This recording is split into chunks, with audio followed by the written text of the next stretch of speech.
De volta aqui no Além da Notícia, o programa de hoje ele é sério, mas ao mesmo tempo ele é tão precioso, é uma delícia a gente conhecer a verdade, que assim a gente vai conseguindo se preparar para enfrentar esses inimigos dos nossos tempos.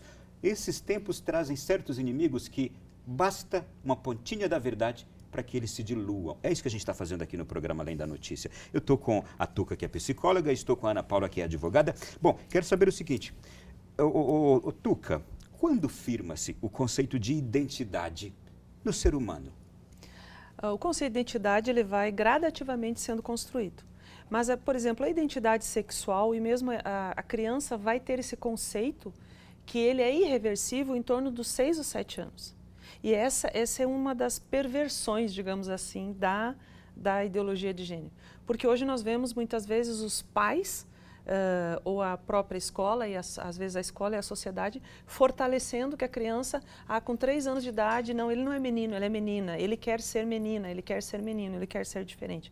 Essa criança, na verdade, ela não quer ser, ela está aprendendo a ser. E ela será aquilo que nós ensinarmos. Entende? Então, por exemplo, assim, mãe, se você chega na sua casa e você chega em casa e o seu menino está usando seu sapato de salto, ele está descobrindo. Você vai conversar com ele e dizer, puxa filha, o sapato é bonito, mas esse sapato é a mamãe que usa, entende? Por quê? Ele vai aprendendo gradativamente, mas essa identidade, ela é, digamos, formada, fechada, independente das mudanças na aparência ou no comportamento em torno dos 6 e 7 anos de idade.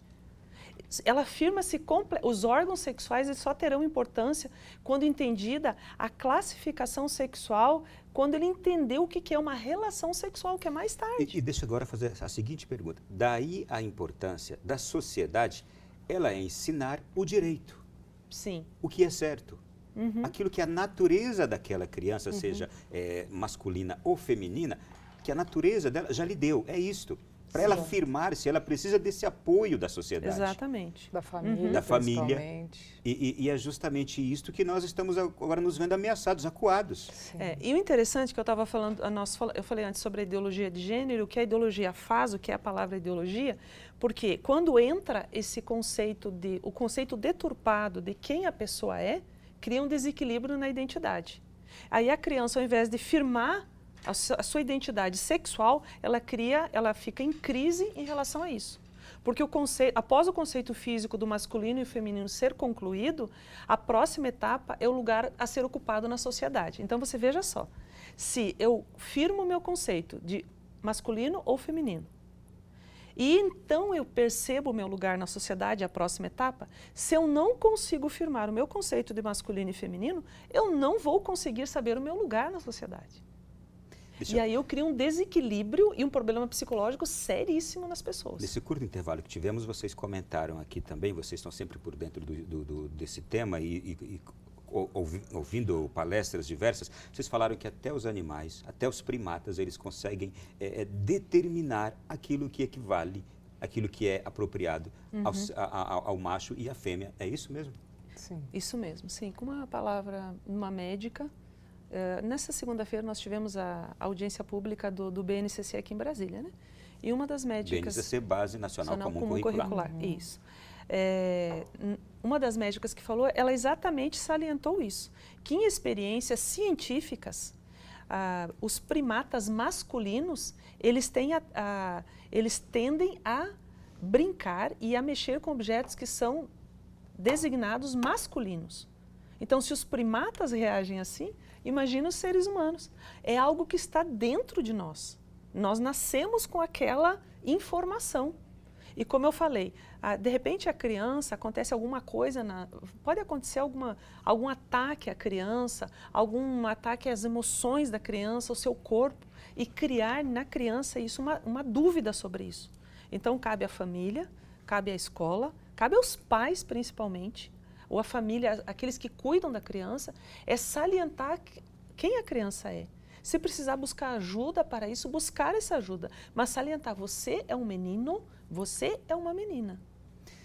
O que a Constituição garante a esses pais que hoje estão aí envoltos nessa confusão de teorias, com inclusive grande apoio de uma mídia que eu fico preocupadíssimo com a qualidade dos jornalistas, mas eu já sei de onde eles estão saindo, desse berço universitário, Sim. que foi completamente seduzido por essas mentalidades e teorias. Então, é por isso que, o jornalismo de hoje, os sites, as revistas, os jornais, a televisão, o rádio, os jornalistas que hoje estão fazendo comunicação, lamentavelmente, eles têm, de fato, uma tendência para essas defesas de pensamentos, de ensinamentos, de teorias ideológicos, de diversidades, de pensamentos da defesa daquilo que as minorias defendem.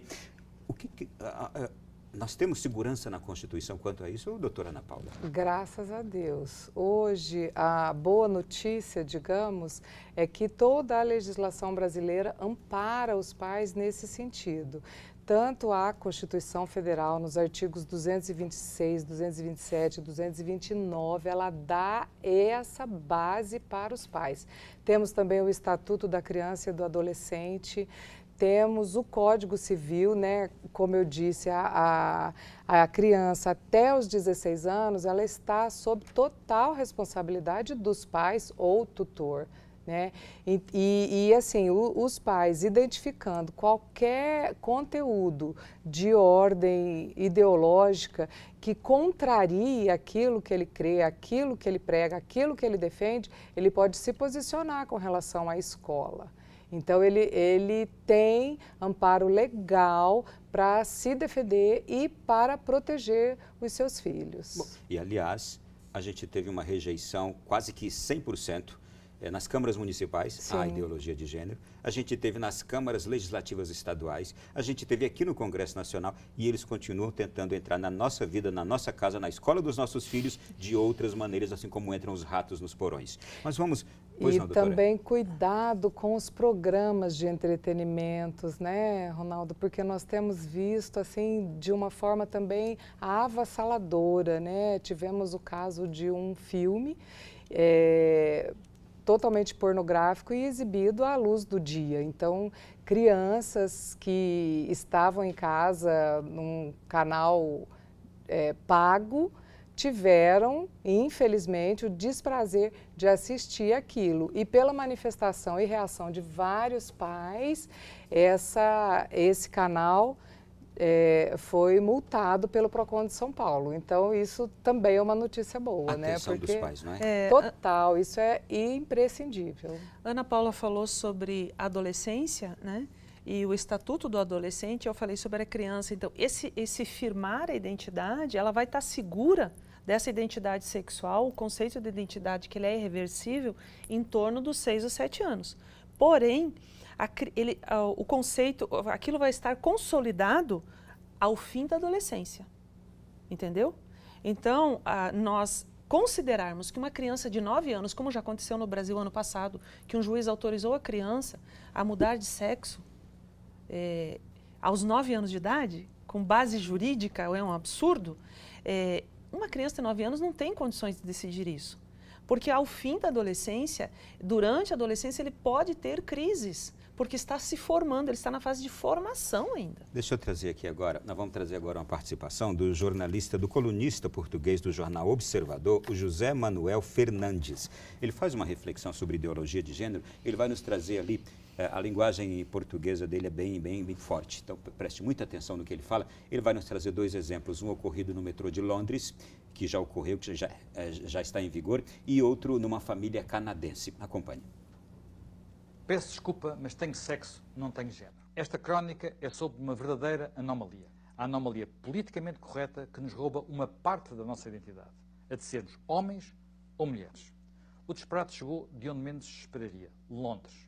No metro, deixou de haver senhoras e senhores. Passou tudo a ser tratado com um simples hello everybody. Uma espécie de olá malta. Mas há pior. No Canadá, um pai conseguiu que o Estado não indicasse o sexo do filho no documento de identidade. Porquê? Para, disse ele, não limitar as suas escolhas baseado apenas no exame dos órgãos genitais. O pai decidiu e o Estado aceitou que a criança não fosse menino ou menina. Quando se chega a este ponto, já se ultrapassaram os limites da razoabilidade. É tempo de afirmar, com toda a clareza, que uma coisa é o sexo com que nascemos, outra coisa bem diferente, as preferências sexuais que mais tarde descobrimos. Somos do sexo masculino se tivermos um cromossoma Y e um cromossoma X. Somos do sexo feminino se tivermos 2 cromossomas X. É esse o ponto de partida, não tem de ser o ponto de chegada. Esse ponto de partida não tira direitos a ninguém. Fazê-lo desaparecer é, pois, uma violação da nossa identidade. Sermos homens ou mulheres não é uma construção cultural, é uma consequência da nossa biologia. A defesa dos direitos de todas as tendências sexuais não se faz acabando com os sexos e substituindo-os por géneros. Eu tenho sexo, mas ninguém tem nada a ver com o meu género. Está aí. Não é uma construção cultural, mas é algo da nossa biologia. Bom, querem comentar algo? Foi muito claro, né? Muito claro. Muito claro, muito bom. A legenda ajudou também. Sim, sim, bastante. Bem, e também, eu tenho aqui, o Papa João Paulo II, ele disse no ano de 1994, na Carta às Famílias, que hoje, como nunca, a família é atingida e ameaçada por várias causas. Pela praga do divórcio, das uniões livres, do aborto, do chamado amor livre, do sexo seguro, da produção independente, dos casamentos homossexuais, dos preservativos, da eutanásia, da pornografia e etc., disse ele. Frutos de uma sociedade mergulhada no consumismo e no utilitarismo e que fez uma opção pela cultura do prazer. Toda essa desordem moral desaba sobre a família e seus amargos frutos caem sobre a própria sociedade.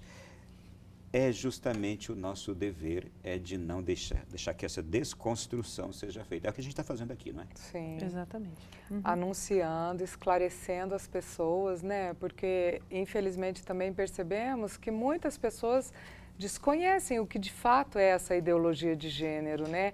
E atribuir isso, assim, à modernidade, né? À evolução dos tempos, não tem fundamento, não tem amparo, né, Ronaldo? Então, nós precisamos, de fato, parabéns pelo seu trabalho de trazer esse tema e esclarecer mesmo, porque as pessoas precisam ter conhecimento disso. Eu vou aproveitar para a gente fechar esse tema, que no próximo a gente vai falar sobre aquilo que aconteceu lá em Porto Alegre, naquela exposição. Eu vou chamar o padre José Eduardo, que ele vai nos encerrar também, ajudar a encerrar este tema, justamente trazendo também o posicionamento da Igreja Católica a respeito da ideologia de gênero.